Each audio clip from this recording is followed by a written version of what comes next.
BNP. টানা ১৭ বছর ক্ষমতার বাইরে থাকা বিএনপির ফিরে আসাটা কেমন হবে?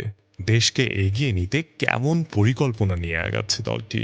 এমন হাজারো প্রশ্ন যখন উঁকি দিচ্ছে ছাত্র জনতা থেকে আপামর জনসাধারণের মুখে মুখে, তখন অবধারিতভাবে আলোচনার কেন্দ্রবিন্দুতে ভবিষ্যৎ বাংলাদেশের মোস্ট প্রেডিক্টেবল প্রধানমন্ত্রী তারেক রহমান।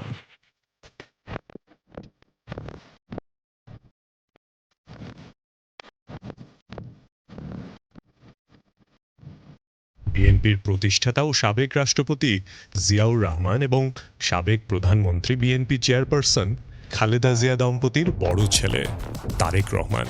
ডাকনাম পিনু হলেও তারেক জিয়া নামেই তিনি অধিক পরিচিত।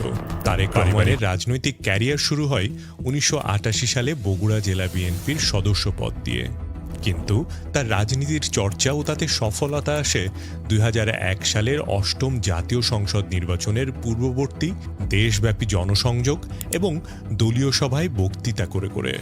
বলা হয়ে থাকে সেবারের নির্বাচনে বিএনপির জয়লাভের পেছনে তারেক রহমানের বড় ভূমিকা ছিল। ২০০১ সালে নির্বাচনে জয়লাভের মধ্য দিয়েই রাজনীতিবিদ তারেক রহমানের উত্থান ঘটে, কারণ নির্বাচনের পরপরই ২০০২ সালে এক দলীয় সিদ্ধান্ত মোতাবেক তাকে সিনিয়র যুগ্ম মহাসচিব মনোনীত করা হয়।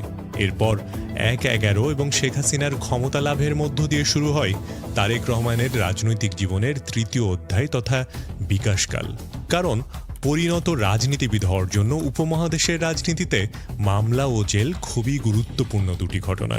আর এই সময়ে তারেক রহমানের নামে প্রায় অর্ধ শতাধিক মামলা হয়। ২০০৭ সালের ৭ই মার্চ তারেক রহমানকে গ্রেফতার করা হয়।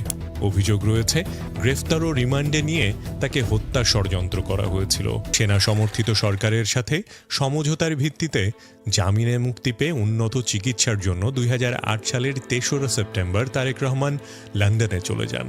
এরপর লন্ডন থেকেই তার রাজনৈতিক কার্যক্রম পরিচালনা করতে থাকেন।